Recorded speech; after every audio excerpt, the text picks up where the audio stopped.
Hello, ladies and gentlemen, this is Bobby. Welcome to episode 110 of SoulsBorne Battle to the Death. We're going to pick two random SoulsBorne bosses. They will go around and dump giant dumpsters of garbage into dump trucks. And whoever dumps the most dumpsters into dump trucks will be the winner. I'm running out of things for them to do in this particular season, so... And I guess I have a lot of people that need garbage dumps, so that's what I'm moving on to for right now until I find something else. So it's a worthy enough endeavor, and you know, my SoulsBorne bosses could do a lot of different kinds of jobs, so it is what it is. So the battlefield has been cleared. It can house any and all SoulsBorne bosses. That has housed all of them at least twice in SoulsBorne battle royals that we have held in the past. There are pretty close to 100 SoulsBorne bosses in this little generator that I've created, including some special spots that can create some interesting scenarios. So we are going to stop this wheel, and we are going to see who the first participant is going to be on episode 110 of SoulsBorne Battle to the Death.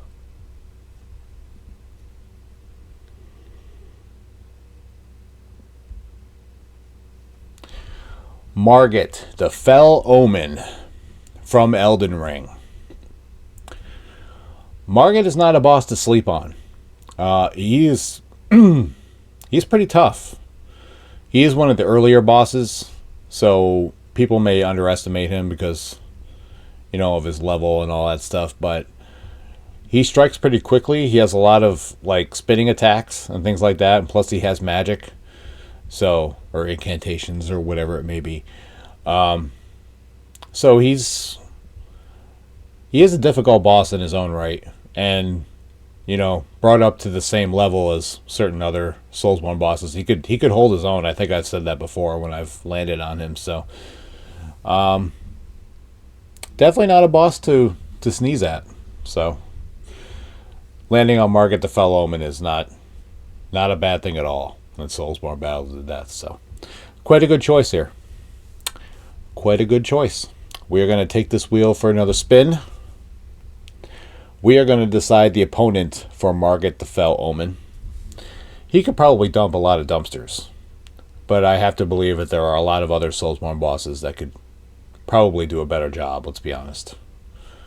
A lot of bigger bosses that could probably dump more dumpsters. So, Margit may have his work cut out for him, but I have faith in him. I have faith that he can do the job. So it's just the type of boss I am. I have faith in my people. So just the way it is. All right, we have Margit the Fell Omen on one end of the battlefield, and on the other end of the battlefield we have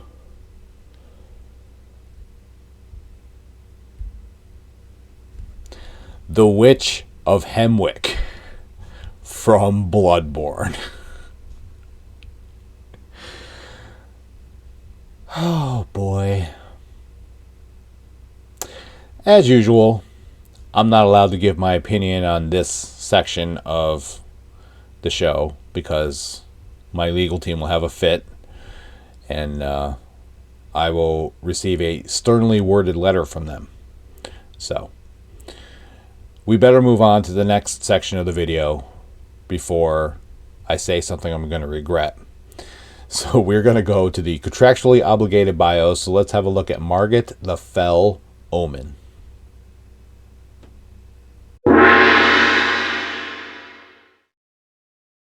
Not a lot in the way of lore surrounding Margit. Really what it comes down to is after the shattering took place, Margit really took his place as someone who challenged people who had eyes on being a lord, and he gained notoriety for crushing their dreams, so to speak, and stopping people from becoming a lord.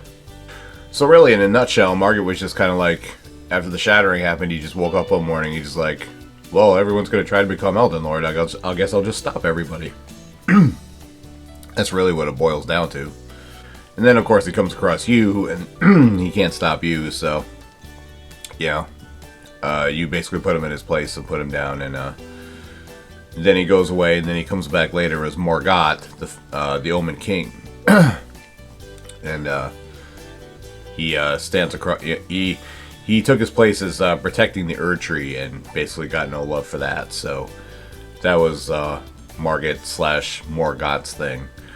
He does make one other appearance as he takes the guise of a commoner outside the city of Lindell, and then when you approach him, he becomes Margit again, and then you have to fight him all over again. But that's basically the story of Margit. He is a tough boss with some punishing combos, and he can close distance very quickly as well. So viewed on a level playing field, I think Margit really can stand up to any boss, or most bosses in the SoulsBorne universe. And yeah, I think him versus just about any boss is a worthy fight in SoulsBorne Battle to the Death.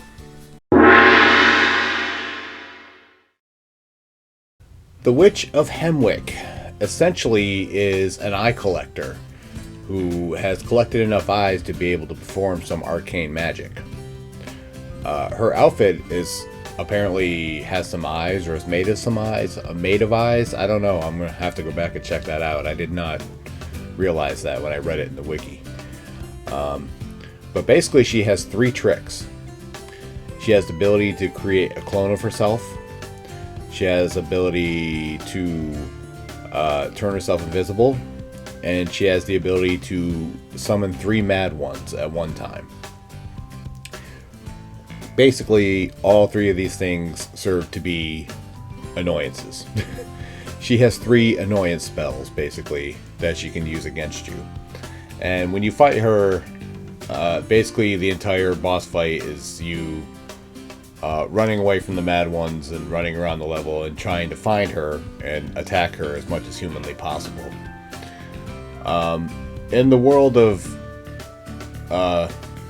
SoulsBorne games, this fight is not particularly difficult. It's, like I said, it's basically just an annoyance.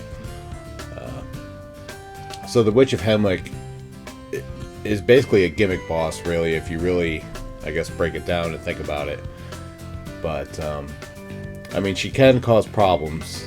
I'm not going to sit here and say that she's not going to kill you at any point, but yeah, it's just really, really irritating is the Witch of Hemwick.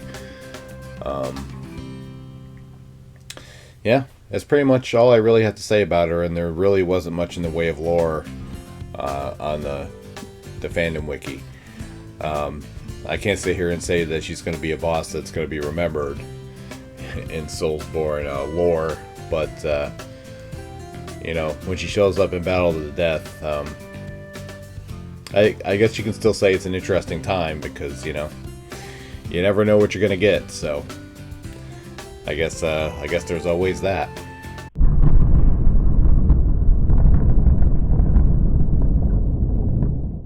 So yeah, Margit wins. I don't see any reason to delay the inevitable.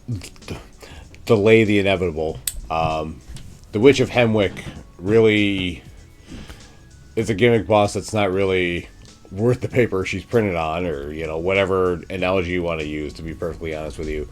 And Margit is very tough in his own right, and just in a matter of the way he swings, we would probably be able to find the Witch of Hemwick anywhere on the level.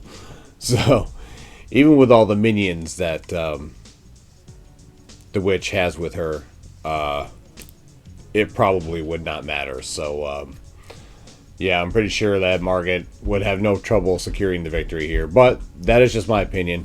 Feel free to leave yours in the comments. And with that, yet another edition of SoulsBorne Battle to the Death draws to a close. RobertBlanchardBooks.com. If you're interested in the award-winning Roar of a Dragon series, you can read the first 3 chapters of each book there for free. If you'd like to hear more about them, the Rise of Dragons podcast, wherever you find your favorite podcasts. Little bit of a programming note there, though. I am very heavily considering expanding the podcast to include my YouTube stuff and other potential interests. So the name may be changing slightly, and the content may be changing slightly. But the Rise of Dragons name is still going to be attached to it.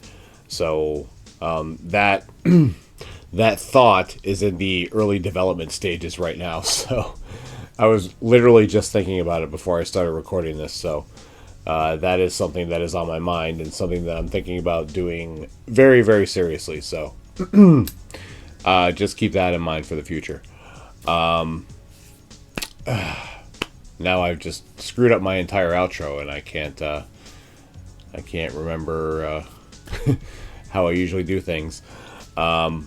Wednesdays, 3 p.m. Eastern Standard Time, is the Elden Ring No Crimson Flask run, Volume 2, Learning of the Lakes. This past Monday, I am continuing to tie up loose ends in Lernia before I hit Raya Lucaria, and I ran into some hairy situations, and you may want to you may want to tune in to see what those hairy situations are. And I also went on a little rant I put in quotation marks about YouTube AI, so you may want to check that out and just see what happens there. Wednesdays, 3 p.m. Eastern Standard Time is what you're watching right now. SoulsBorne Battle to the Death. I also have some plans for Battle to the Death and some ideas of what I may do in the future. I'm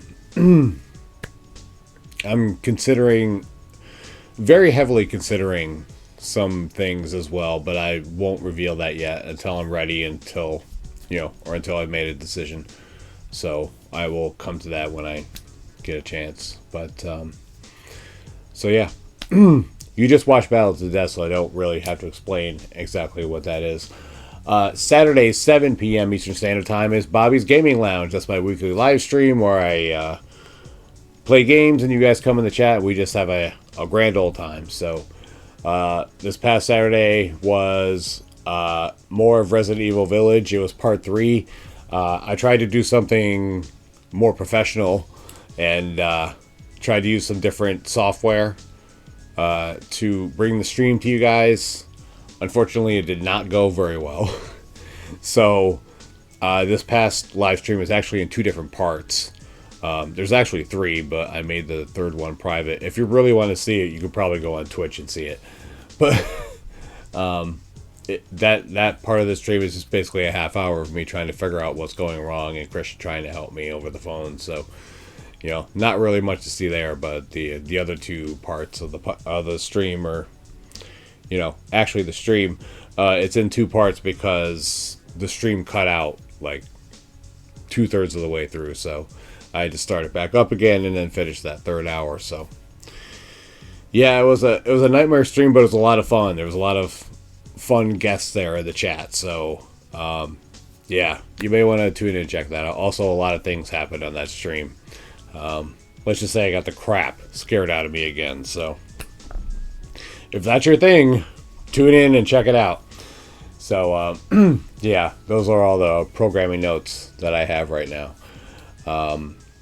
Thank you all so much for the love and support, as always.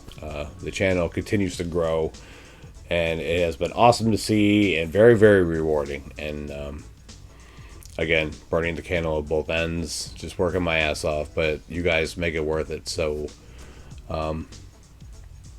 yeah, I can't say anything more about that other than I love you guys and I appreciate it very much. So thank you.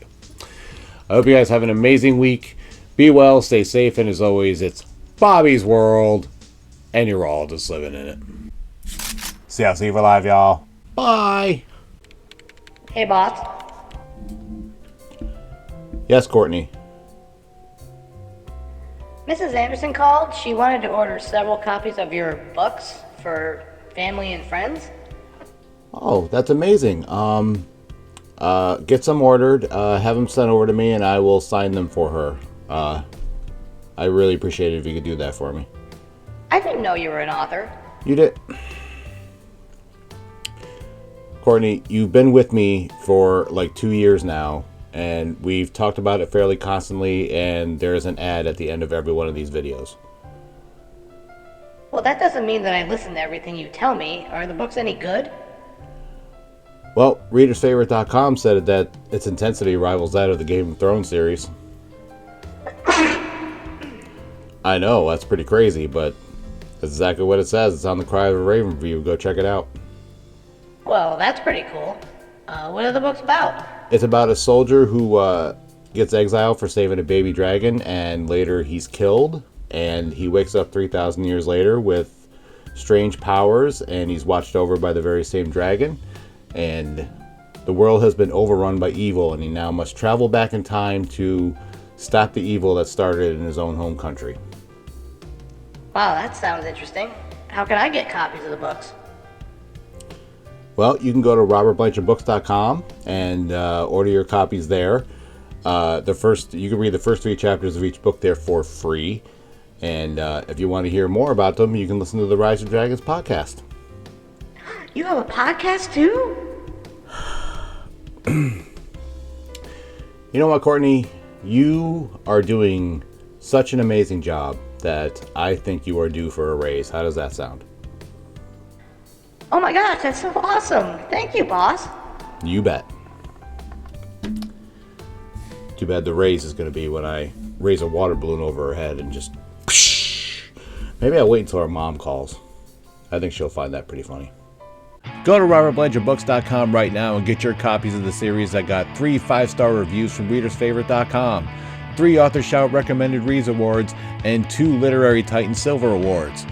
You can read the first 3 chapters of each book there for free, read more reviews, short stories, and much more. And if you want to hear more about them, you can listen to the Rise of Dragons podcast wherever you find your favorite podcasts.